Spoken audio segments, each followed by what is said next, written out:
வணக்கம். சொல்வனம் வினாவனம்ல இன்னைக்கு ஒரு ஸ்பெஷல் கெஸ்டா நம்ம சந்திக்க போறது திரு நாஞ்சில் நாடன். திரு நாஞ்சில் நாடன் நம்ம எல்லாருக்கும் அறியப்பட்டவர். சிறந்த நாவலாசிரியர், சிறந்த கதாசிரியர், இதுக்கெல்லாத்தையும் விட மிகச்சிறந்த நம்ம மனிதர். அவர் கலகலப்பான பேச்சினால நம்ம ஈர்த்திருக்காரு. நிறைய இலக்கண குறிப்புகள், நிறைய கட்டுரைகள் எழுதியிருக்காரு. கும்பமணி அப்படின்னு நம்ம செல்லமா கூப்பிடக்கூடிய நாஞ்சில் நாடன் சார் வந்திருக்காரு. அவர் கூட தான் இன்னைக்கு பேட்டி. வணக்கம். சொல்வனம் வினாவனத்துக்கு அனைவரும் வரவேற்கிறோம்.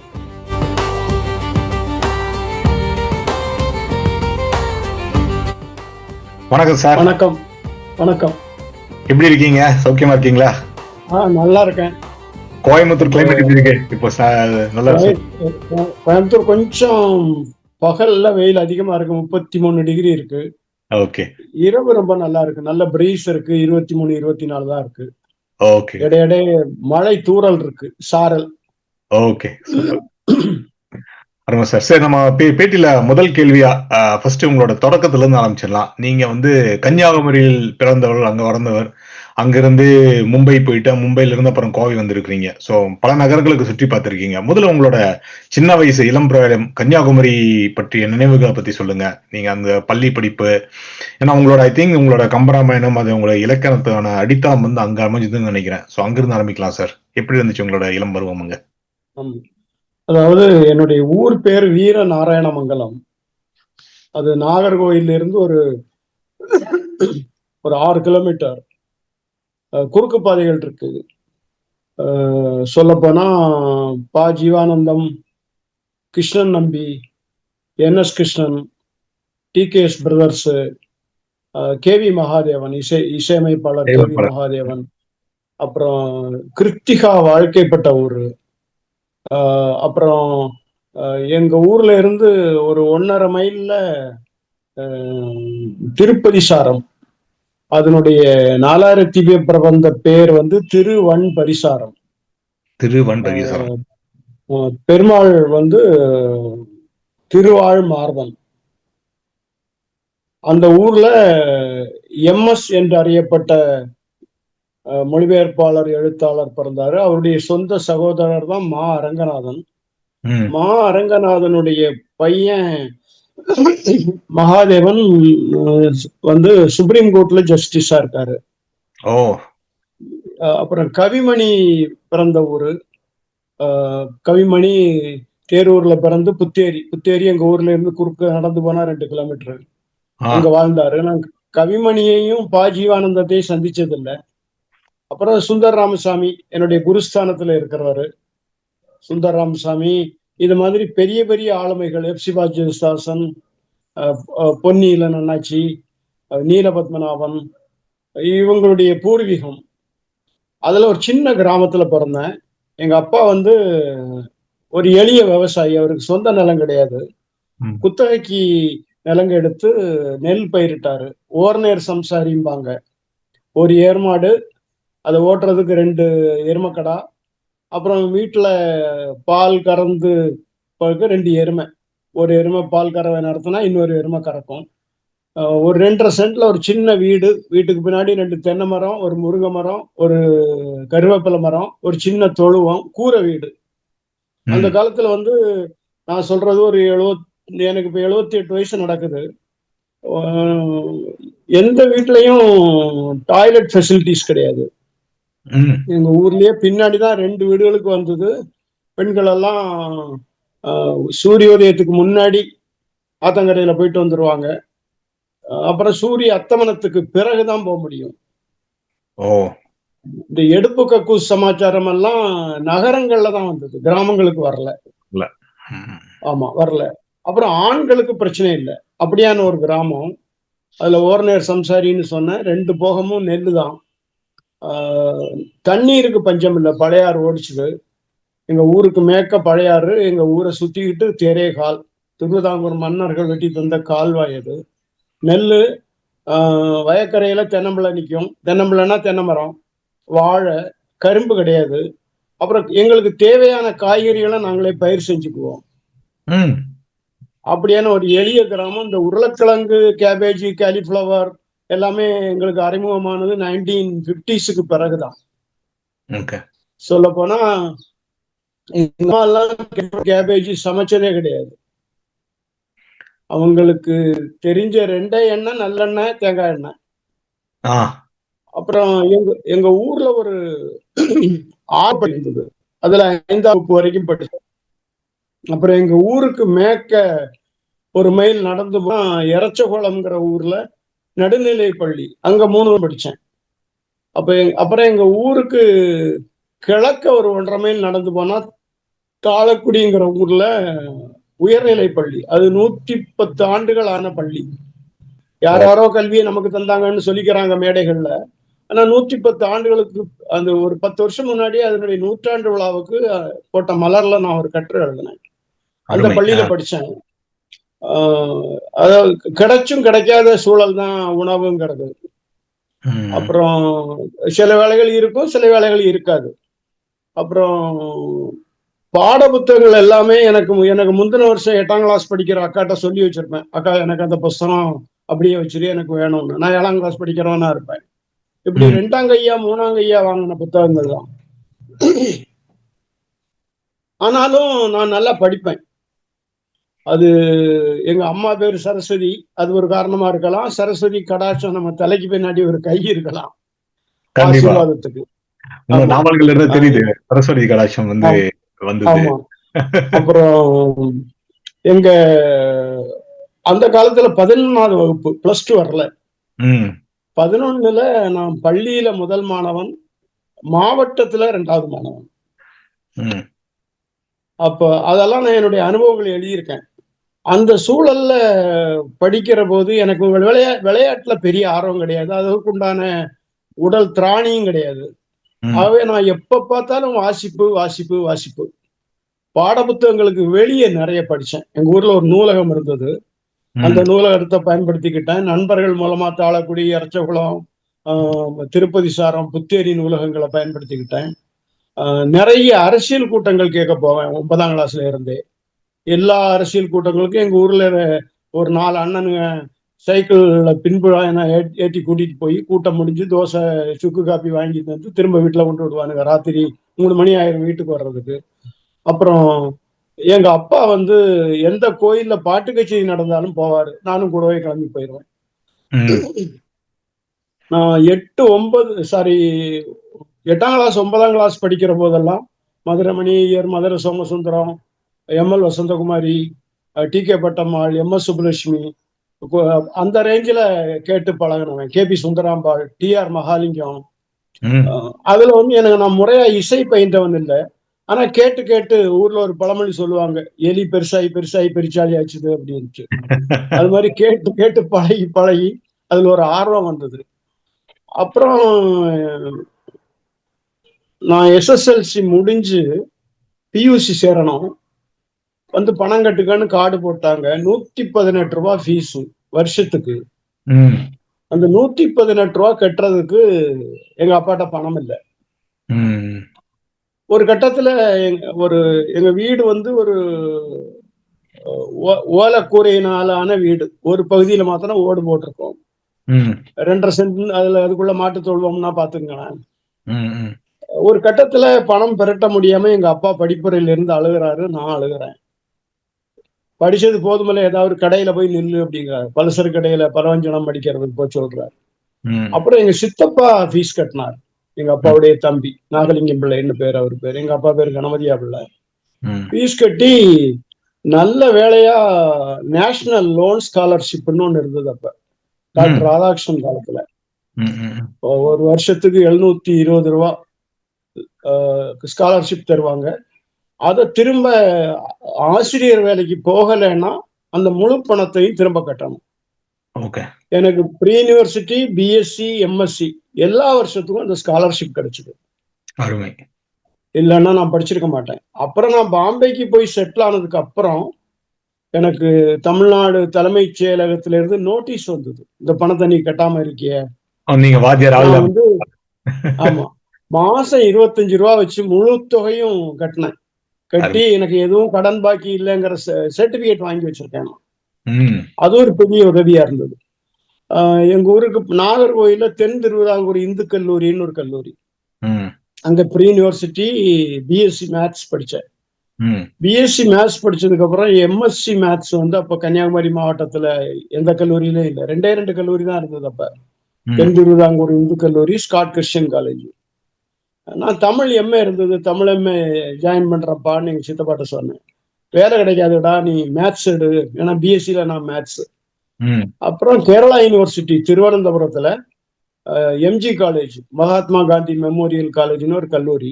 அது ம். வந்து என்எஸ்எஸ் காலேஜ்பாங்க, Nair service society college. Okay. நான் சேர்ந்த போது மன்னத் பத்மநாபன் அதுக்கு தலைவரா இருந்தாரு. ஓகே. எங்களுடைய பிரின்சிபல் எம்பி மன்மதன். இவங்க ம். எல்லாம் கேரளா அரசியல்ல இவங்க பேர் சொன்னா தெரியும். ம். அங்க போய் எம்எஸ்சி 2 வருஷம் படிச்சேன். படிச்சுட்டு இந்த SSLC level, PUC level, BSc level, MSc level 4 லெவல்லையும் தேர்வு எழுதினேன், அரசு தேர்வு. ம். நான் வந்து தகுதி உடையவனாக கருதப்படவில்லை. ம். ஆகவே மறுபடியும் பலசரக்கு கடையில போய் நிக்கிறதா, டியூஷன் எடுக்கிறதாங்கிற பிரச்சனை வந்தபோது, எங்க நிலங்களை நாங்க குத்தகைக்கு பயிர் செய்தோம் இல்லையா, அவங்க ஆமா. அவங்க வந்து வடீஸ்வரம்ங்கிற நாகர்கோயில்ல ஒரு பகுதியான வடிவீஸ்வரம்ங்கிற ஊரை சார்ந்த ஐயர் குடும்பம். ம். அதுல ஒருத்தர் வந்து நாகர்கோயிலுக்கு வந்திருந்த போது அவர்கிட்ட போய் நான் முறையிட்டேன். அவர் எனக்கு சொன்ன வார்த்தை இன்னும் ஞாபகம் இருக்கு. அவர் பேர் நடராஜ ஐயர்னு பேரு. இங்க எல்லாம் நமக்கு எங்கடா வேலை தருவானுங்க, நீ பைய தூக்கிட்டு பாம்பேக்கு வந்துரு அப்படின்னாரு. நான் ம். உன்னை என்னோட தங்க வச்சுக்க முடியாது, ஆனா அவரு 2 பெட்ரூம்ல இருக்காரு, அவருக்கு 3 குழந்தைகள். தங்கறதுக்கு மாத்திரம் இடம் பார்த்துக்க, வேலை நான் வாங்கி தர்றேன். ம். நான் பைய தூக்கிட்டு பாம்பேக்கு போயிட்டேன். அப்புறம் அங்க வந்து எங்க ஊர்ல இருந்து ஒருத்தர் நேவில ஒர்க் பண்ணிட்டு இருந்தார், லீடிங் ஏர் போட்டோகிராஃபரா, ஐஎன்எஸ் விக்ராந்த்ல. ம். அவரு என்ன ஸ்டேஷன்ல இருந்து கூட்டிட்டு போய் அவரு கூடவே தங்க வச்சு, அவரு என்னுடைய நேரம் சரியில்லாதனால அவர் ஒரு 3 வாரத்துல டிரான்ஸ்பர் ஆகி கோவாக்கு போயிட்டாரு. ஓ! அப்புறம் வேற ஒரு நண்பரோட தங்கி முதல்ல பாம்பே கலெக்டர் ஆபீஸ்ல ஒரு 2 வாரம் தினக்கூலிக்கு வேலைக்கு சேர்ந்தேன். 7 ரூபா சம்பளம். ம். மத்தியானம் லஞ்ச் அங்க கேண்டீன்ல சாப்பிட்டுக்கலாம். அப்புறம் நடராஜர் சொல்லி டபிள்யூஹெச் பிராடி அண்ட் கம்பெனி லிமிடெட்ல அங்கேயும் தினக்கூலியா சேர்த்து விட்டாரு. ஓகே. அப்புறம் கிளார்க்கான, கிளார்க்கான, ஸ்டோர் கீப்பரான, ஃபேக்டரி இன்சார்ஜ் ஆனேன். அப்புறம் பாம்பேல ஒரு பழமொழி சொல்லுவாங்க, give him a tie he will become a salesman, give him a coat he will become a sales officer அப்படிம்பாங்க. அப்படி நான் சேல்ஸ் ஆபீசர் ஆனேன். இந்த கட்டத்துல நான் சிறு வயதுல ஊர்ல இருக்கிற போதே நிறைய படிச்சேன். தினசரிகள், வாராந்தரிகள், நூலகத்தினுடைய நூல்கள், பெரியவங்களுக்கு பக்கத்துல உட்கார்ந்து கதை கேட்பேன். அவங்க சும்மா இருக்கிற போது பாடக்கூடிய தேவாரம், திருவாசகம் பாடல்கள், திருமூலர் பாடல்கள், சித்தர் பாடல்கள், குணங்குடி மஸ்தான் பாடல்கள், இதெல்லாம் உட்கார்ந்து கவனமா கேட்பேன். அதனால எனக்கு ஒரு ஆர்வம் வந்தது. பாம்பேக்கு போன பிறகு எனக்கு தனிமை, யாரும் சொந்தக்காரங்க கிடையாது, நண்பர்கள் கிடையாது. பாம்பே தமிழ்ச்சங்கத்துல உறுப்பினர் நானு. அங்க ஒரு நல்ல நூலகம் இருந்தது. நல்ல நூலகம். ஆதி லட்சுமணன்கிற ஒரு தலைவரா இருந்தாரு. அவர் வந்து Hindustan cocoa products vice president. அப்புறம் கே வெங்கடாச்சாரின்னு துணைத் தலைவரா இருந்தாரு. அவர் யாருன்னா அந்த பேங்க் நேஷனலைஸ் பண்ணாங்க இல்லையா, அதுக்கு டிராப்ட் வடிவமைத்தவர். அவங்க எல்லாம் பெரிய ஆட்கள், பெரிய மனிதர்கள், பெரிய மனசுடையவங்க. அங்க மெம்பரா சேர்ந்து வாசிக்க ஆரம்பிச்ச பிறகு அந்த பம்பாய் தமிழ்ச்சங்கத்தில இருந்து ஏடுன்னு சொல்லி ஒரு மாத இதழ் வந்தது. இந்த தேதியில இவங்க பேசுனாங்க, அவங்க வந்துட்டு போனாங்க. அப்புறம் சில கட்டுரைகள் எல்லாம் வாங்கி போடுவாங்க. அதுல கவிஞர் கலைக்கூத்தன்னு பட்டுக்கோட்டை பக்கத்துல கந்தர்வ கோட்டையை சார்ந்த ஒருத்தர் பொறுப்பாசிரியரா இருந்தார். அவர் என்ன வந்து இந்த சுருக்கங்களை எழுதி கொடுறாம்பாரு, இந்த மீட்டிங் நடந்த சுருக்கங்கள். அப்புறம் பெரிய பெரிய ஸ்காலர்ஸ்ட இருந்து கட்டுரைகள் வாங்குவாங்க, அதை கொஞ்சம் சுருக்கி கொடுப்பாரு. அந்த ஏடு வந்து சென்னையில தீபம் பிரிண்டர்ஸ்ல அச்சாயிட்டு இருந்தது. தீபம்னு ஒரு மாத இதழ் வந்துகிட்டு இருந்தது. நான் பார்த்த சாரதி ஆசிரியர், அவர் ரொம்ப பாப்புலர். பொன்விலங்கு, குறிஞ்சி மலர் அதெல்லாம் எழுதினவாரு. அப்ப தீபமும் பாம்பே தமிழ்ச்சங்கத்துக்கு வரும். நான் எனக்கு தோணுச்சு, என்னுடைய தனிமையை தொலைப்பதற்காக, என்னுடைய ஊர் பற்றிய வாசனை, எங்க அம்மா, என் ஊருடைய உணவு, பம்பாயிலுடைய உணவை பற்றி உங்களுக்கு தெரியும், இதெல்லாம் என்ன தொந்தரவு பண்ணிட்டு இருந்ததுனால நான் ஒரு கதை எழுதினேன். அந்த கதைக்கு விரதம்னு பேரு. அந்த கதையை எழுதி நான் தீபத்துக்கு அனுப்பினேன். ஏன்னா தீபம் தானே எனக்கு அறிமுகம். ம். அது வந்து 1975 ஜூலை இஷ்யூல பப்ளிஷ் ஆச்சு. நான் எழுத ஆரம்பிச்சு 50 ஆண்டுகள் நிறைவு பெற்றாச்சு. அருமை. ஆமா. இப்போ போன மாசம் 24ஆம் தேதி கோவையில சிறுவாணி வாசகர் மையம் ஒரு சின்ன விழா எடுத்தாங்க. ஓகே. அந்த அந்த தீபத்துல அந்த கதை நான் அனுப்பின கதை பப்ளிஷ் ஆச்சு. ம். அப்புறம் இலக்கிய சிந்தனைன்னு ஒரு அமைப்பு இருந்தது சென்னையில. ம். ப. சிதம்பரம், முன்னாள் மத்திய நிதியமைச்சர் ப. சிதம்பரம், அவருடைய அண்ணன் ப. லட்சுமணன் செட்டியார், இவங்க பொறுப்புல நடந்தது. அவங்க தான் நடத்துனாங்க. அவங்க வந்து ஒவ்வொரு மாதமும் தமிழ்ல வெளியாகக்கூடிய அனைத்து பத்திரிகைகளின் சிறந்த சிறுகதையை தேர்ந்தெடுத்து எடுப்பாங்க. அப்ப கல்கி, ஆனந்த விகடன், குமுதம், கலைமகள் இப்படி வந்துகிட்டு இருந்தது, கணையாளி. அந்த என்னுடைய கதை அந்த மாதத்தின் சிறந்த சிறுகதையாக தேர்ந்தெடுக்கப்பட்டது. அருமை. தேர்ந்தெடுத்தவர் வந்து சிவசங்கரி. எனக்கு மூத்த எழுத்தாளர் சிவசங்கரி. அவங்கள நான் இதுவரைக்கும் சந்திச்சது இல்லை, அதற்கான வாய்ப்பே கிடைக்கல. ரொம்ப சந்தோஷம் எனக்கு. முதல் கதையே அப்படின்ட்டு. என்ன ஆச்சரியம்னா, ஒரு 2-3 வாரம் கழிஞ்சு லட்சுமணன் செட்டியாருக்கு ராஜபாளையம் பக்கம் ஒரு மில் இருந்தது, நூல் மில். அதுக்கு பஞ்சு வாங்குறதுக்காக ஒரு குஜராத் வருவார். அவரு ட்ரெயின் பிடிச்சு பாம்பேல இறங்கி ஆதிலட்சுமணன் பம்பாய் தமிழ்ச்சங்க தலைவர், அவருக்கு நண்பர், அவரை சந்திக்கிறதுக்கு பம்பாய் தமிழ்ச்சங்கத்துக்கு வருகை தந்தாரு. வந்த உடனே கேட்கிறாரு, நாஞ்சில் நாடன் ஒரு பையன் இங்கதானே இருக்கான். நான் அப்ப வந்து பாம்பே தாராவி லேபர் கேம்ப்ல வசிச்சுக்கிட்டு இருக்கேன். தினமும் சாயங்காலம் ஒரு ஆபீஸுக்கு போயிட்டு வந்து ஒரு 6-6:30 முதல் 8:30 வரைக்கும் அங்கதான் இருப்பேன். இப்ப வந்துருவான் அப்படின்ட்டு இருக்காரு ஆதிலட்சுமணன் சார். நான் என்னை கூப்பிட்ட உடனே போய் பார்த்த உடனே என்னை தோளோட தழுவி அவர் பாக்கெட்ல இருந்து ஒரு 50 ரூபாய் எடுத்து என் பாக்கெட்ல வச்சாரு. அது வந்து அந்த சிறந்த கதைக்கான சன்மானம். 50 ரூபாய் 1975. அப்புறம் என்ன நண்பர்கள் ஊக்குவிச்சாங்க. வேணான்னு ஒருத்தர் இருந்தார் பாம்பே தமிழ்ச்சங்கத்துல, வெஸ்டர்ன் ரயில்வேல ஒர்க் பண்ணாரு. அவரு டி. ஜானகிராமனுடைய 2 வீடு தள்ளி வசிச்சவர், அவருடைய நண்பர். நிறைய சிறுகதைகள்லாம் எழுதினாரு, எதுவுமே தொகுப்பாகாம போச்சு. இனிமேல் ஆகிறதுக்கான வாய்ப்பு இருக்கா தெரியல. அவரு நல்லா என்கரேஜ் பண்ணாரு. கவிஞர் கலைக்கூத்தன் என்கரேஜ் பண்ணாரு. இந்த அப்புறம் சண்முகராஜன் தாராவியில ஒரு தமிழ் அமைப்பு வச்சிருந்தாரு, அவர் ஒரு பத்திரிகை நடத்தினார், அவர் என்கரேஜ் பண்ணாரு. அப்படியே எழுத ஆரம்பிச்சு இன்னைக்கு கிட்டத்தட்ட ஒரு 100-175 சிறுகதைகள் எழுதியிருப்பேன். விரதத்துல தொடங்கி 11 கலெக்ஷன். அது இப்ப காலச்சுவடு பதிப்பகத்துல 2 வால்யூமா வர்றதுக்காக அனுப்பிச்சு வச்சிருக்கேன். இது தவிர ஒரு 6 நாவல் எழுதினேன். என்னுடைய கடைசி நாவல் எழுதி 25 வருஷம் ஆகி போச்சு. 28 வருஷம் ஆச்சு. கடைசி நாவல் எழுதினீங்க இல்லையா? ஆமா, 8 திக்கும் மதியானை. அதுக்கப்புறம் நாவல் எழுதல. அப்புறம் கவிதைகள்ல எனக்கு தொடக்க காலம் முதலே ஒரு ஈடுபாடு உண்டு. என்ன காரணம்னா, அந்த காலத்துல ஒரு 60 ஆண்டுகளுக்கு முன்னாடி மேடை பேச்சாளர்கள் எல்லாம் நல்ல பாடல்கள் மேற்கோள் காட்டுவாங்க. திருக்குறளோ, ஔவையாரோ, சங்க இலக்கிய பாடல்களோ, கம்பராமாயணமோ, நாலடியாரோ, இந்த பாடல்கள் மேற்கோள் காட்டுற போது நான் என்னுடைய நூலகங்கள்ல போய் அந்த பாடல்களை தேடி எடுத்து படிப்பேன். அப்படி எனக்கு இந்த செய்யுள்னு சொல்றோம், பாடல்னு சொல்றோம், உண்மையில கவிதைக்கான சுத்தமான தமிழ் பெயர் வந்து பாடல் தான். கவிதைங்கிறது வட சொல். கவிங்கிறது தமிழ்ல என்ன பொருள்னா கவிதல்னு பொருள். கவின்னா குரங்குன்னு பொருள்.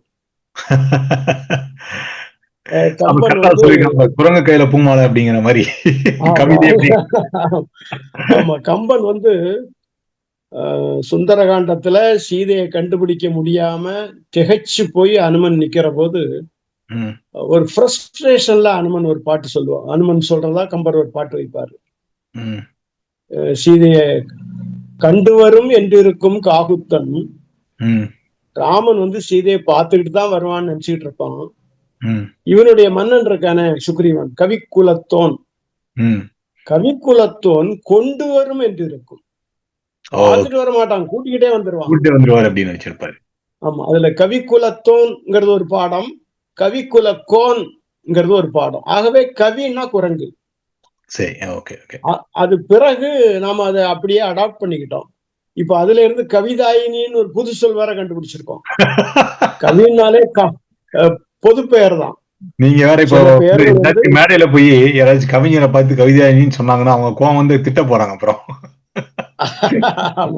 அப்புறம் கம்பன் வந்து என்ன பண்றான்னா, கோதாவரி நதியை பத்தி பேசுற போது சான்றோர் கவி எனக்கிடந்த கோதாவரி அப்படிங்கிறார்.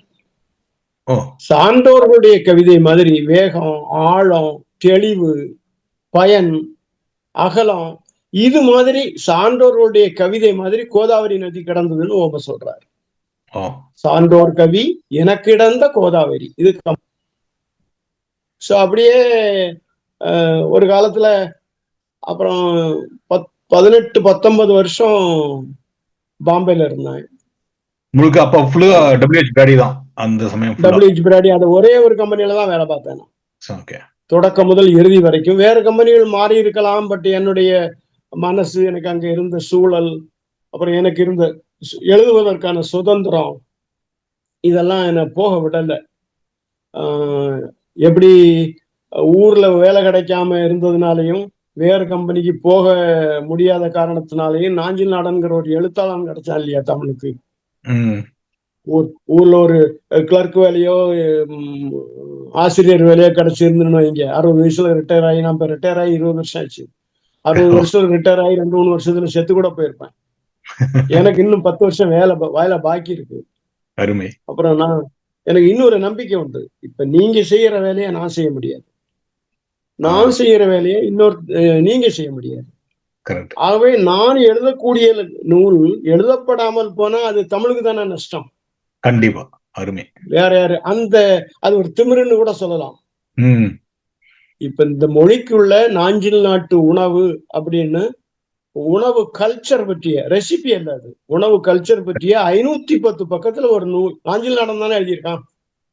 கரெக்ட். ஆமா. பிரதேசம் சார்ந்து இது மாதிரி நீங்க ஒவ்வொரு பிரதேசம் சார்ந்தும் உணவுக்கு வேறுபாடுகள் உண்டு. தஞ்சாவூர்ல ஒரு ஸ்டைல் இருக்கு, காரைக்குடியில ஒரு ஸ்டைல் இருக்கு. ஒவ்வொரு பிரதேசத்துக்கும் நுட்பங்கள் உண்டு. ஒரு தெருவுக்கு தெரு வேறுபடும். சோ இதையெல்லாம் செய்யறதுக்கான ஒரு வாய்ப்பாக என்னுடைய இளம் பருவத்து அனுபவங்கள், நான் வேலை தேடி பம்பாய்க்கு போனது, அதுல எனக்கு மார்க்கெட்டிங்ல வேலை கிடைச்சதுனால அஸ்ஸாம், நாகாலாந்து, காஷ்மீர் தவிர எல்லா மாநிலங்களும் நான் விசிட் பண்ணியிருக்கேன். ஏன்னா அஸ்ஸாம், நாகாலாந்துல நூல் மில்கள் இல்லை. இந்தியாவில் இருக்கிற எல்லா ஸ்பின்னிங் மில்ஸ்லயும் என் கால் பட்டிருக்கும். அது சார்ந்த அனுபவங்கள் இருக்கு எனக்கு. இப்ப ஒரு மார்க்கெட்டிங்ல போற போது அப்பவும் என் பைக்குள்ள 2 புத்தகம் இருக்கும். ஒரு ரஃப் பேட் வச்சிருப்பேன் எழுதுறதுக்கு.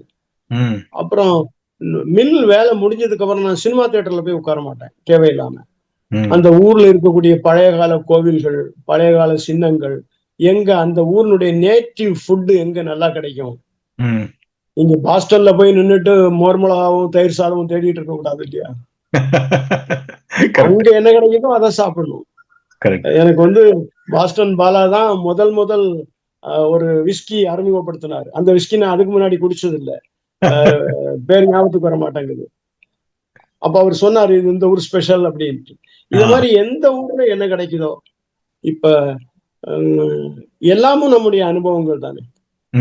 அந்த அனுபவத்தை சிறுகதையாக, கட்டுரையாக மாற்றுவது என்பது நம்முடைய சிந்தனை, நம்முடைய கற்பனை, நம்முடைய மொழி ஆளுமை, நமக்கு இருக்கிற ஒரு நேர்மை. இப்ப எனக்கும் பிறப்பினால வளர்ப்பினால பயஸ் இருக்கும், என்ன அறியாமலே இருக்கும். கண்டிப்பா அது சாத்தியம்தான். ஆனா எந்த ஆதாயங்களுக்காகவும் நான் ஒரு கொள்கை பால் சென்று பேச மாட்டேன். இதனால அது நடக்கும், அதனால இது நடக்கும், அப்படி கிடையாது. எனக்கு சரின்னு படுறத, நான் சரி என்று நம்புவதை, ஒரு கட்டத்துல நான் சரின்னு நம்புறது தவறுன்னு திருத்திக்குவோம். அருமை. அந்த மனது இருந்தாலே போதும். அதாவது நம்மளுக்கு ஒரு பயஸ்டா இருக்கும், அது நான் மாத்திக்க ரெடியா இருக்கு அப்படிங்கறது அதுவே ஒரு மாறுதலான விஷயம். இன்னைக்கு நிறைய பிரச்சனைகளுக்கு காரணம் வந்து அது மாத்தாம இருக்கிறது தான் அப்படின்னு நினைக்கிறேன். ஆமா. அப்புறம் சில விஷயங்களை மாற்றிக்கவே முடியறது இல்லை. எடுத்துக்காட்டுக்கு எங்க அம்மா மீன் அருமையா சமைப்பாங்க, கடல் மீன். நாங்க ஏரி மீன் சாப்பிடறது இல்லை. ஆனா எங்க அம்மா எந்த காலத்திலையும் நண்டு சமைச்சது இல்லை. நண்டுக்கு என்னத்த ஆங்கிலத்தில் சொல்றது கிராப் இருக்கட்டும். கிராப் வராது.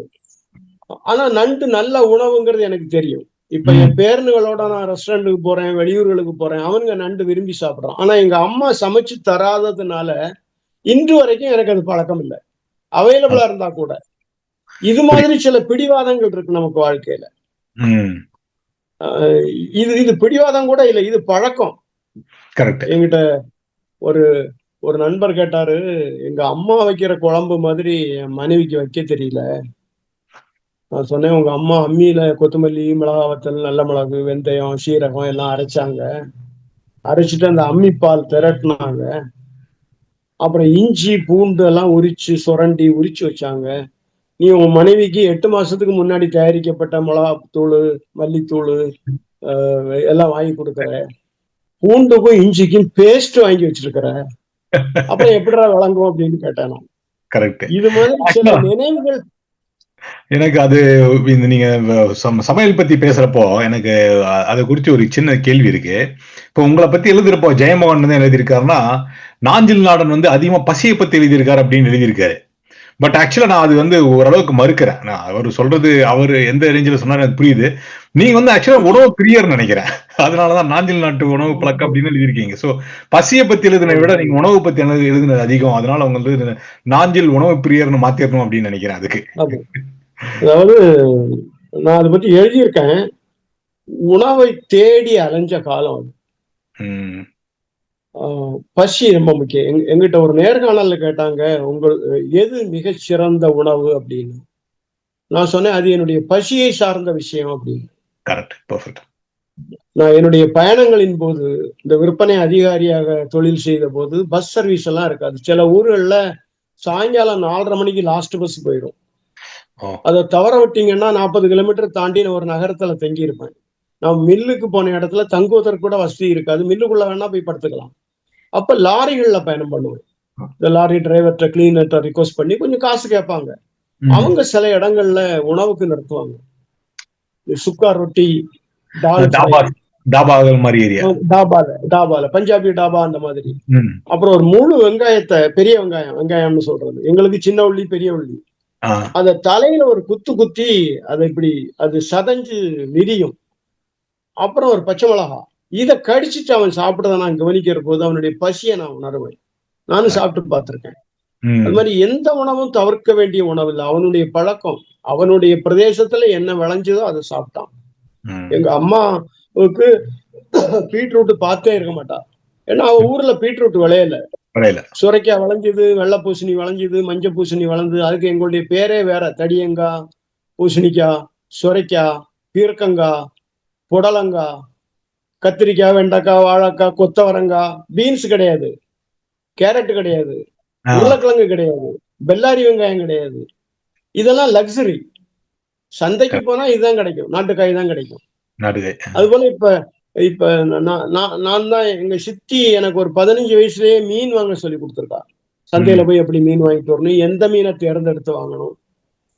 எனக்கு அதை பற்றி ஒரு பேசிக் நாலேஜ் உண்டு.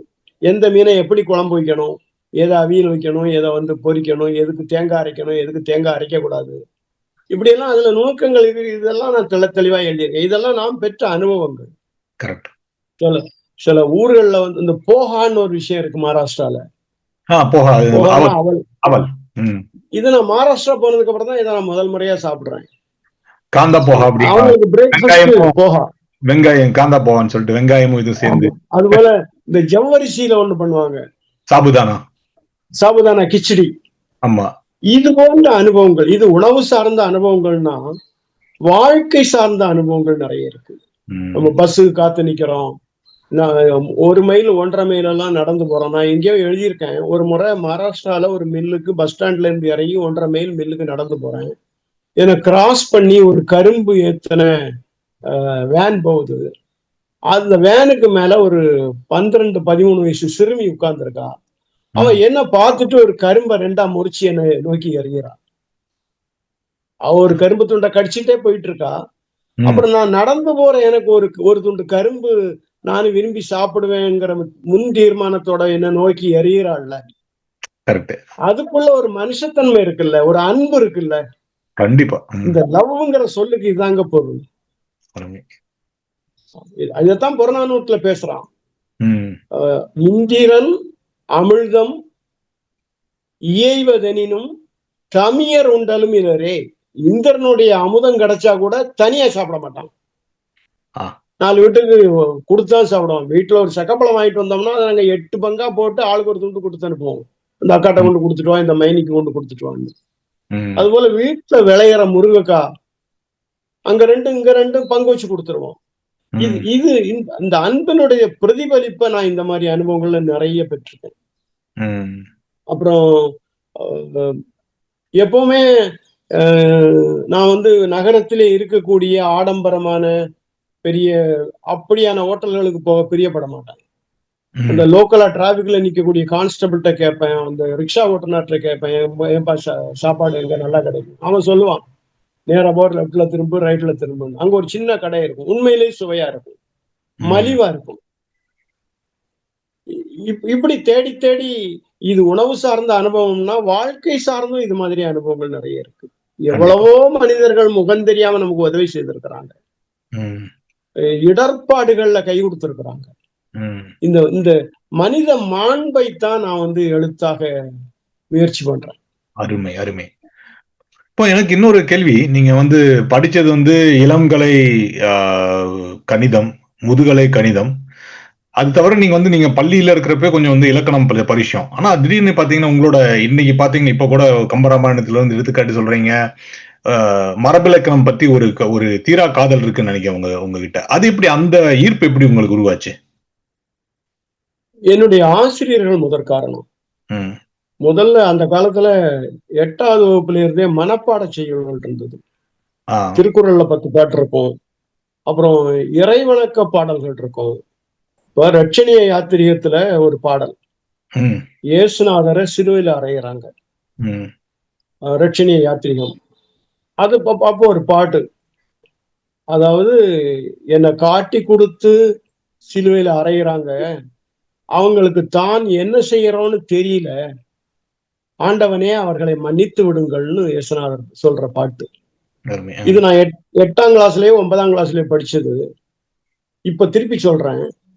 தன்னறிய திருமேனி சதைப்புண்டு தவிப்பெய்தி பன்னறிய பலபாடு படும்போதும் பரிந்து எந்தாய் இன்னதென அருகிலார் தாம் செய்வது இவர் பிழையை மன்னியும் என்று எழிற்கனிவாய் திறந்தார் நம் அருள்வள்ளல்.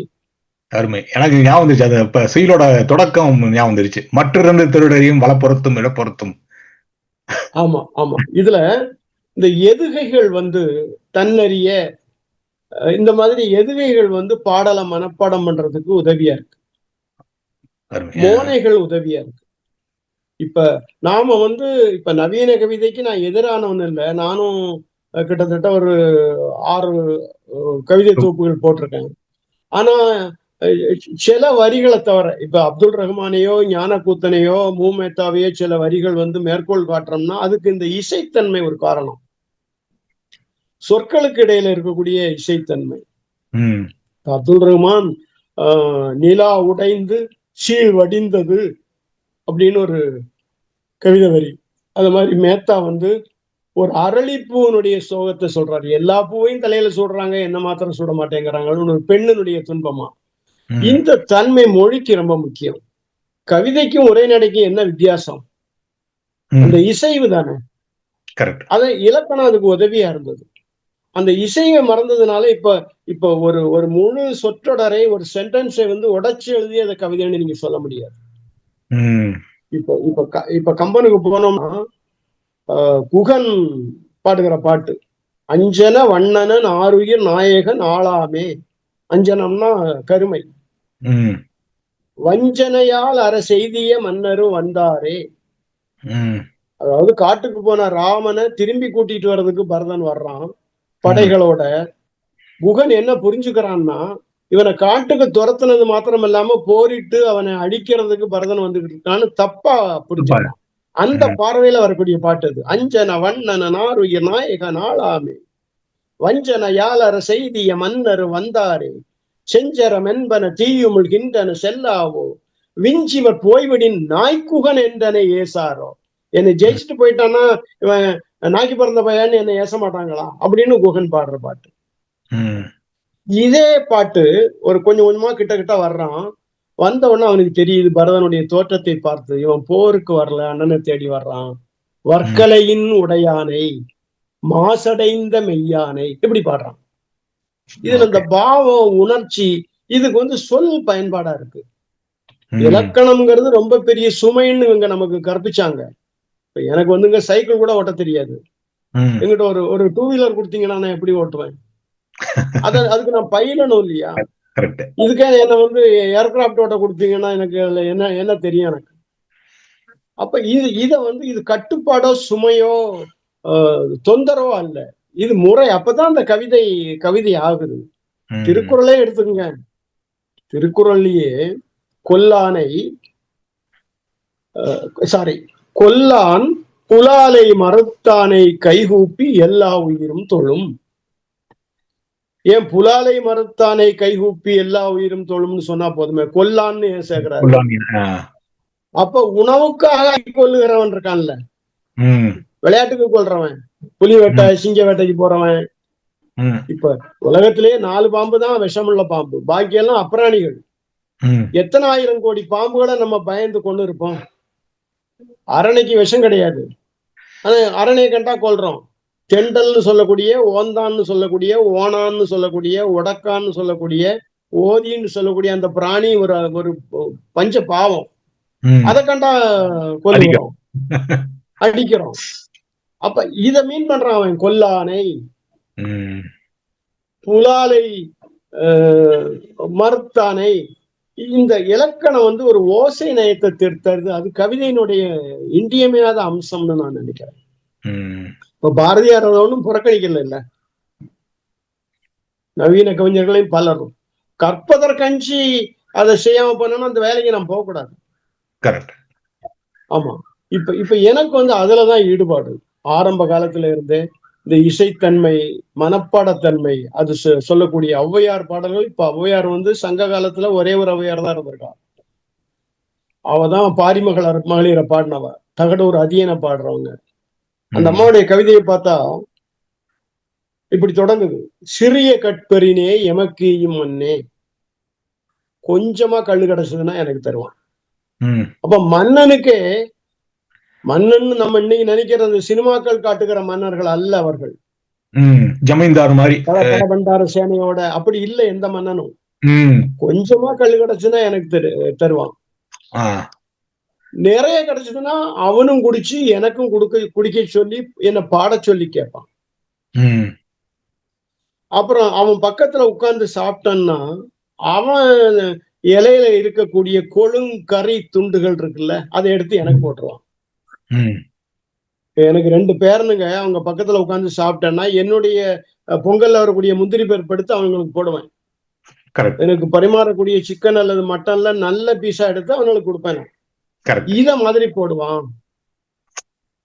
அப்புறம் ஒரு வேல் என்னை நோக்கி பாய்ந்து வருமானால் தான் போய் முன்னாடி நிற்பான். என்னுடைய தலை புலால் நாரும் தலை, கண்ட எண்ணெயை தடவி சிக்கு பிடிச்சு நாரக்கூடிய தலை. அவன் கை நரந்தம்பூ நாறுகிற கை. நாற்றம்னா மனம்னு பொருள் தமிழ்ல. நரந்தம்பூ மணக்கிற கையினாலே என் கையை தைவரல் செய்வான். இப்ப இங்க ஐ கெட் ஸ்ட்ரக்டு வித் த சொல் தைவரல். தைவரல்னா என்ன? ஒரு பிறந்த குழந்தைய தர்றாங்க, இப்படி தடவி பாக்குறோம்ல, அது தொடுதல் அல்ல, அது தைவரல். அப்புறம் அல்குல் தைவரல் அப்படின்னு கிசங்க இலக்கியம் பயன்படுத்துது. நான் அதுக்கு விளக்கத்துக்கு போகல. அல்குல் தைவரல் மெதுவா, ஆசையா, அன்பா, பரிவா, விருப்பத்தோட ஆன தொடுதல் வேற, தைவரல் வேற. இப்ப தைவரல்ங்கிற சொல்லு எனக்கு வாய்ப்பு கிடைக்கிற போது அதை நான் பயன்படுத்துவேன். இப்ப சமகால தமிழர்களுக்கு பெரும்பாலானோருக்கு அறிமுகம் இல்லாத சொல் தைவரல். கண்டிப்பா. அப்புறம் அந்த அம்மா சொல்றாங்க, அவை அந்த பகைவன் ஒரு மூடனா இருக்கணும். ஏன்னா தகடூர் அதியன் இருந்தா பகைவன் இல்லை, யமன் போர்க்களத்துல ஏகப்பட்ட பேரை கொன்று யமனுக்கு விருந்து வைப்பான், அதை கெடுத்துட்டான் பாவி. அப்புறம் அந்த பகை மன்னன் எறிந்த வேல் அதியமானுடைய நெஞ்சில பாயல்ல, நாங்க ஏந்தி நிக்கிற இந்த பிச்சை பாத்திர மாதிரி பரிசு பொருளுக்கு ஏந்தி நிக்கிற தட்டங்கள்ல பாஞ்சு அதை ஓட்ட போட்டுடுது அப்படிங்கிறான். இது 2000 வருஷத்துக்கு முன்னாடி எழுதப்பட்ட பாட்டு. இப்ப அதுல இருக்கிற சொற்கள் நமக்கு இன்னைக்கு அந்நியமா இருக்கும். இப்ப கல் கூட்டல் பெரின் அதுல வரக்கூடிய புணர்ச்சி விதிகள் நமக்கு தெரியாது. நமக்கு அது சாத்தியம் இல்லைங்கிறதுனால நம்ம அதை புறக்கணிக்க வேண்டிய அவசியம் இல்லை. அதுபோல நான் ஒரு வருஷத்துக்கு முன்னாடி மதுரையிலிருந்து தேர்போற பகுதியில ஒரு கத்தோலிக்க திருச்சபை வளாகம் ஒண்ணு இருக்கு. அவங்க வந்து கிளாரட் சபை இந்தியாவில நிர்மாணிச்ச சமாதி. அந்த அந்த இங்க இருக்கிற ஃபாதர் அருட்தந்தை ஜெயபாலனுக்கு நண்பர். என்னோட வந்து ஒரு வாரம் தங்கி இருங்க, வேற ஒண்ணும் வேலை இல்லை, ஜஸ்ட் நான் தங்கி இருக்கேன். சாயங்காலம் ஒரு 5 மணிக்கு மேல இந்த அருட் சகோதரிகள் ஒரு 60-70 பேரு, அருட் தந்தையர் ஒரு 50-60 பேரு, மாணவர்கள் ஒரு 200 பேர் கூடியிருப்பாங்க. என்னோட ஒரு உரையாடல் நடக்கும். நான் அவங்களுக்கு சொன்னது எல்லாமே தேவாரம் திருவாசகம் 4000 பிரபந்தம். நான் உங்களுக்கு என்ன சொன்னேன்னா, அந்த இடத்துல அந்த சொல்ல மாத்தி போட்டு பாருங்க, அது எல்லா இறைவனுக்கும் பொருந்துகிற வரிகளா தான் இருக்கும். ஆமா, நாமார்க்கும் குடியெல்லும் நமனை அஞ்சோம் அப்படின்னு அவர் சொல்ற போது அந்த பிலாசபி இருக்குல்ல, கரெக்ட். அத பாருங்க. கடைசியில அவர் வந்து இப்ப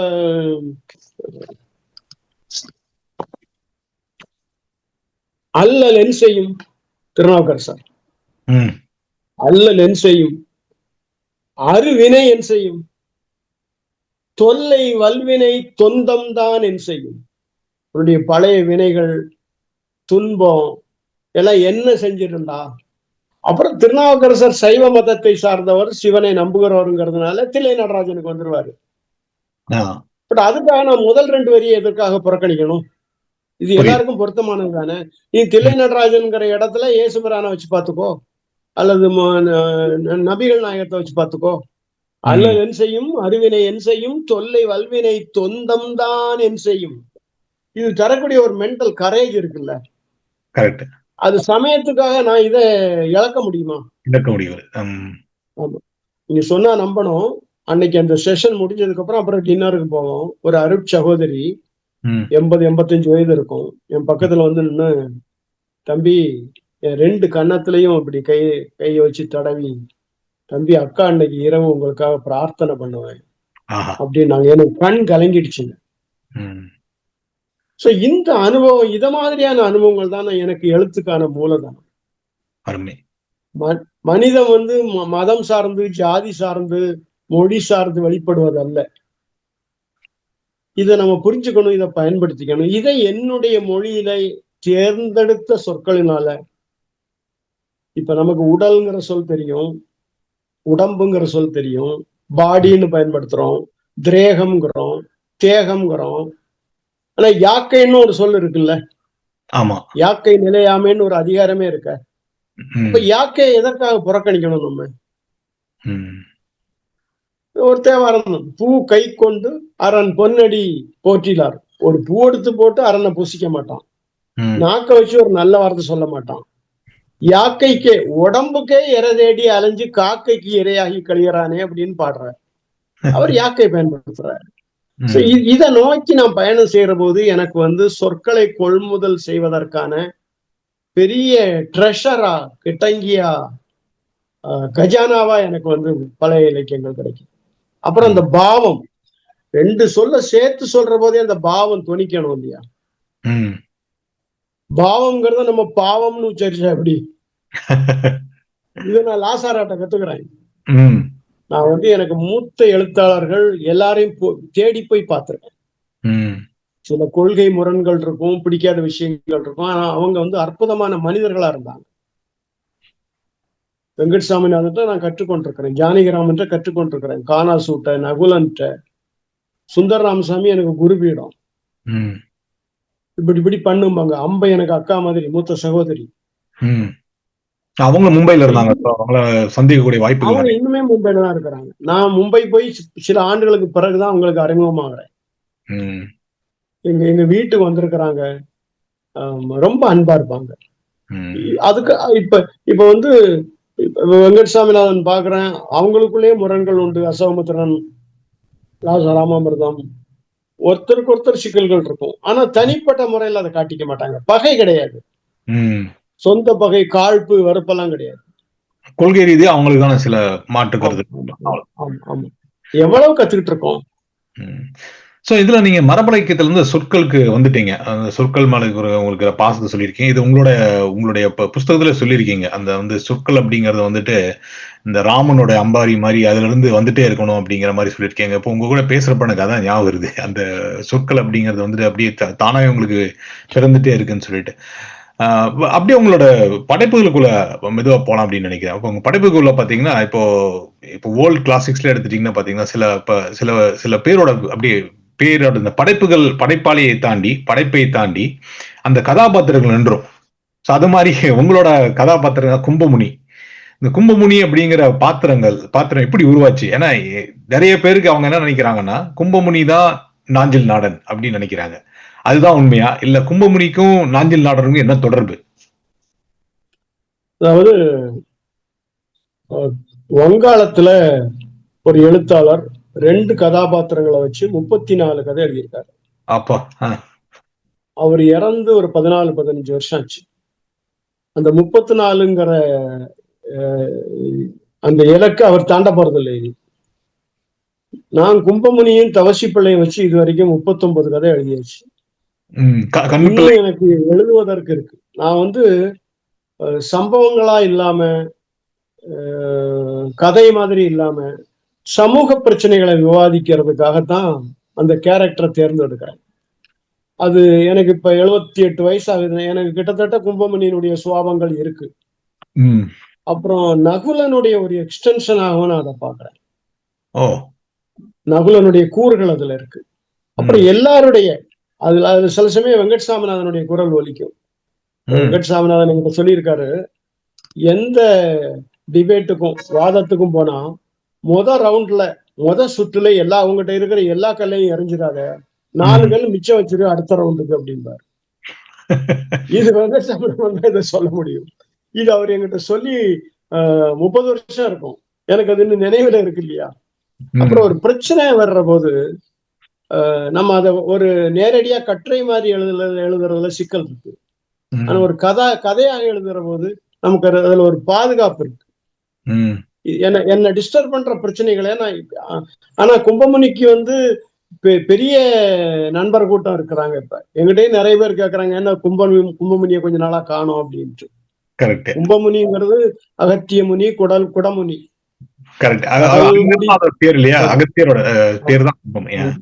ஒரு மனோன்மணி சுந்தரமல்ல சொல்வாரு, கடல் குடித்த குடமுனியும் கரை காண குறுநாடில் தொடுகடலை உனக்குவமை சொல்லுவதும் வியப்பாமே அப்படின்றாரு.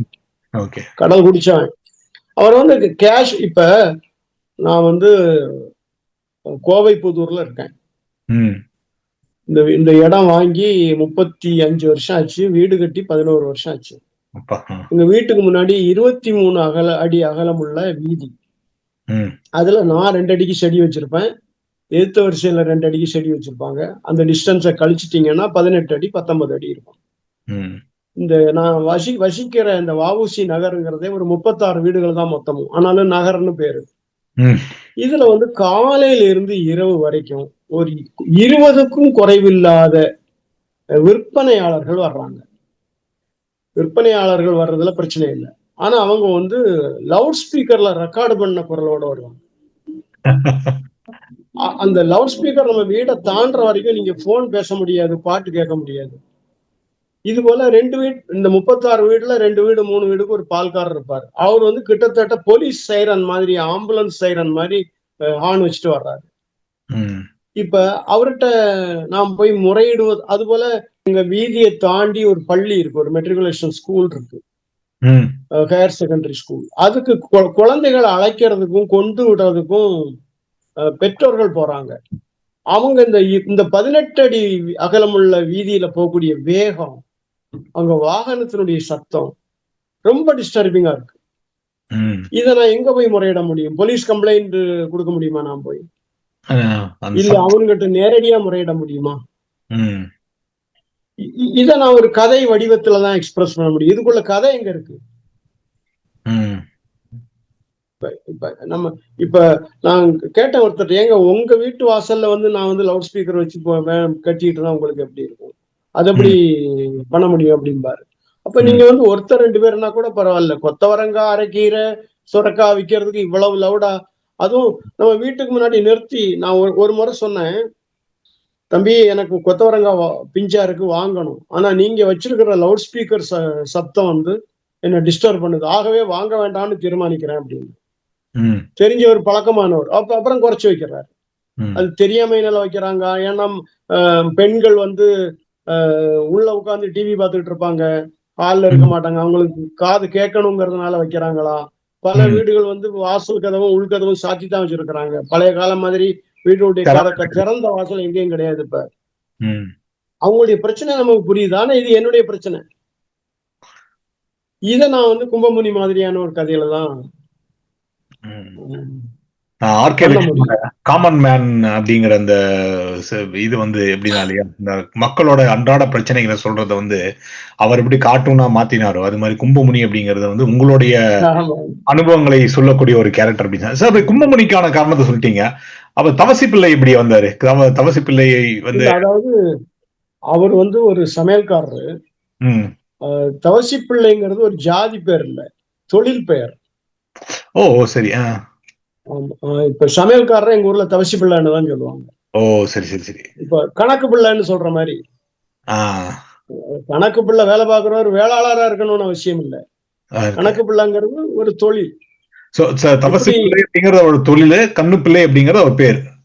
அவர் கண்ணுள்ள அவர் பேரு. ஆ. அது கண்ணு பிள்ளைன்னு திருத்தமா நாங்க உச்சரிக்க மாட்டோம். கண்ணுள்ள கண்ணுல. அப்படிதான் உச்சரிப்புல வரும். ஓகே. அவர் இவருக்கு உரையாடலுக்காக வரக்கூடிய ஒரு விஷயம். இப்ப இது வந்து சில விஷயங்கள் சொல்ல நமக்கு கொஞ்சம் அச்சமா இருக்கு.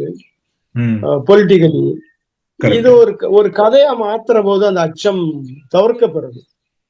புரியுது. ம்.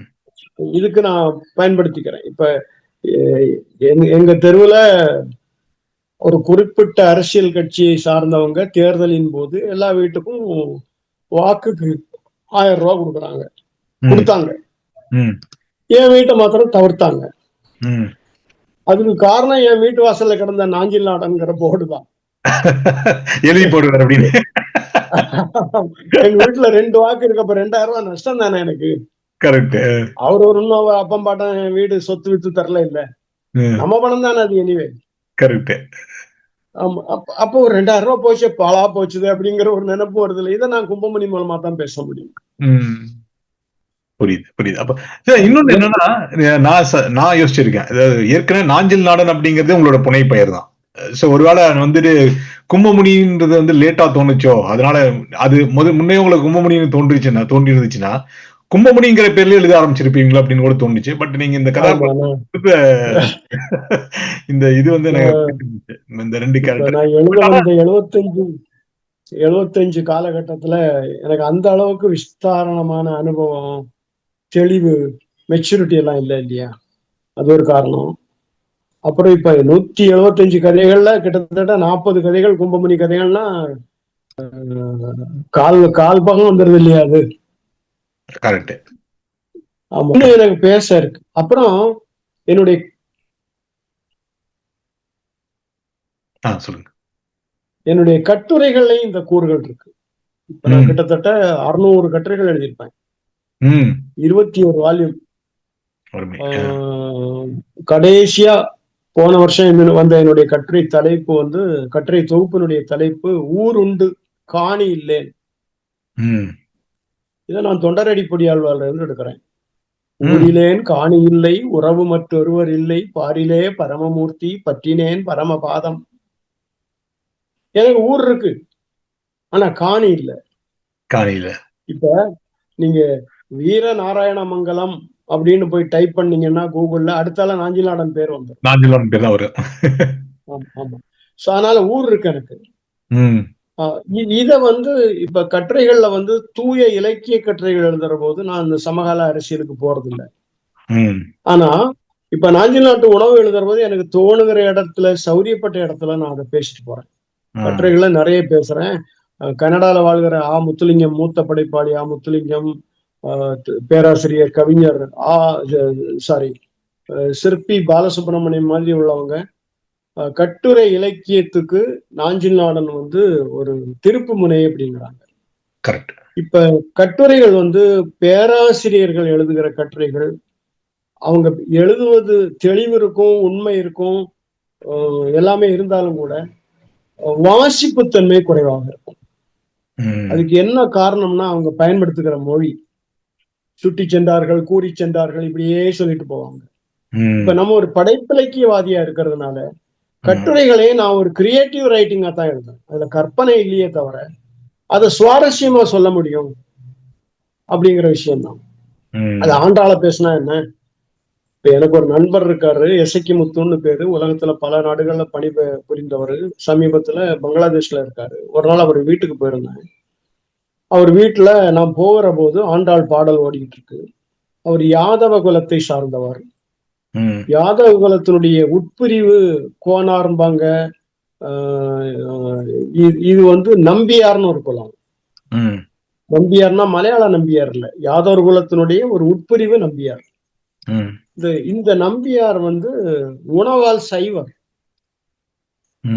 மதத்தால் வைணவர். ஆண்டாள் பாட்டு போயிட்டு இருக்கு. அதுல ஆண்டாள் பாட்டு நான் கேட்டுக்கிட்டே போறேன். அறிவொன்றும் இல்லாத ஆயர் குலம் வரக்கூடிய வரியை வந்து பிளாங்க் பண்ணி வச்சிருக்காரு கேசட்ல. நான் என்ன இசைக்கு எனக்கு நல்ல நண்பர், என்னோட இளையவர், இதுல ஏன் இந்த கேசட்ல என்ன ரிப்பேரா? இல்ல சார், வேணும்னு தான் அதை எரேஸ் பண்ணி வச்சிருக்கேன். ஏன் அறிவொன்றும் இல்லாத ஆயர் குலம்னு எங்களை சொல்றாங்கல்ல ஆண்டாள். அந்த அந்த அந்த மனத்தாங்கல். நான் சொன்னேன் இசைக்கு, அறிவுங்கிற சொல்லுக்கு புத்திங்கிற பொருள் மாத்திரம் இல்ல, சூதுன்னு ஒரு பொருள் இருக்கு. உங்களை சூதில்லாத ஆயர் குலம்னு சொல்றாயா அவ, அறிவு இல்லாதானே அப்படி ஏன் புரிஞ்சுக்கிறீங்க அப்படின்னு கேட்டவொன்னு அவர் ஓடி வந்து என்னை கட்டி பிடிச்சுக்கிட்டாரு. ஒரு புரிஞ்ச கதவு திறந்த மாதிரி இருக்கு. இப்ப ஆண்டாள் வந்து தெளிவில்லாதவள் இல்ல, அவளுக்கு அந்த போதம் இல்லாமல ஒரு ஒரு ஒரு கவியினுடைய ஒரு உச்சத்துல இருக்கக்கூடிய பாடுவா. காசும் பிறப்பும் கலகலப்ப கைபேர்த்து வாசன் அருங்குழல் ஆய்ச்சியர்னு சொல்றாள்னா, காசு பிறப்புன்னா என்ன? இந்த வெண்பாக்கு வரக்கூடிய இலக்கணமா? நாள் மலர் காசு பிறப்பா? அல்ல. 2 கை வளைகள், கை வளையலுடைய பேரு. உத்தரத்துல இருந்து கயிறு தொங்கும், அதுல மத்து தொங்கும். இப்ப மந்தன் ஒரு சினிமா வந்தது, ஸ்மிதா பாட்டீல் அண்ட் நசருதீன் ஷா, ஓம்பூரி எல்லாம் நடிச்ச படம். மந்தன்னா மத்து. அதுக்கு அந்த சொல் மந்தன், நம்ம சொல் மத்து. அந்த மத்து தொங்கும், பெரிய தயிர்ப்பான நம்ம வீட்டுல இருக்கக்கூடிய 1/2 லிட்டர் 1 லிட்டர் சமாச்சாரம் இல்ல, 10-15 லிட்டர் கூடிய. ஏன்னா அவங்களுக்கு தொழில் இல்லையா. தொங்குற போது 2 கையை நீட்டி இப்படி இப்படி தயிர் கடையிறாங்க. மத்துரு தயிர். ஆமா, இது கம்பன். விசையுறு பந்து பாரதி. அப்படி கடையிற போது அவங்க கை வளையல்கள் எழுப்பக்கூடிய ஒலியை சொல்றா. காசும் பிறப்பும் கலகலப்ப கைபேர்த்து வாசன் அருங்குழல் ஆய்ச்சியர். இதுக்குள்ள போய் நிக்கிற போது நமக்கு அந்த கவித்துவம் புரியுது, அந்த சொற்களுடைய ஆழம் புரியுது, மனப்பாவம் புரியுது, அதுல இருக்கிற இனிமை புரியுது. எங்கள் புழக்கடை தோட்டத்து வாவியுள் என்ன சொல்றான்னா, காலையில எது மலரும் எது கூம்பும். ஒரு மலர் விரியுது, இன்னொரு மலர் கூம்புது. நம்மகிட்ட வந்து நீர் மலர்கள்னு ஒண்ணு, தாமரைன்னு ஒண்ணு இருக்கு, அல்லின்னு ஒண்ணு இருக்கு, ஆம்பல்னு ஒண்ணு இருக்கு. அல்லி தாமரை மாதிரியே இருக்கும், ரொம்ப சின்னதா மினியேச்சரா இருக்கும்.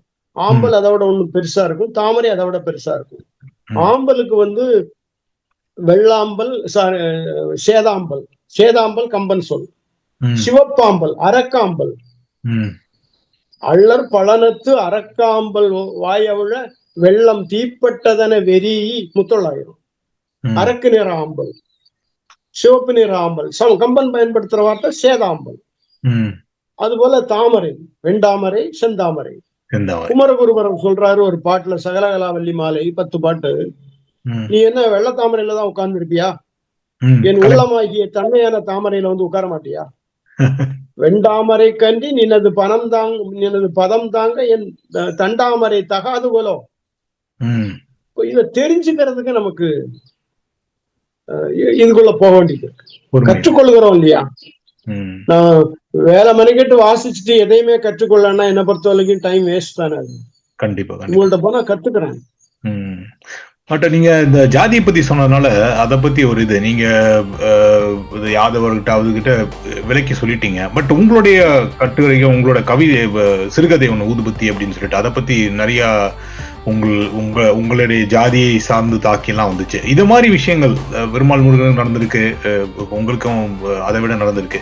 ஸோ இதை பத்தி எப்படி பார்க்க, இந்த இந்த இந்த மாதிரியான ஒரு சூழல் தமிழகத்துல இன்னும் ஜாதி அமைப்புகள், அந்த ஜாதி சார்ந்த குற்றச்சாட்டுகள் அதிகமா இருக்கு. அதை நீங்க எப்படி எதிர்கொண்டீங்க? அதை பத்தி உங்களுடைய கருத்து என்ன?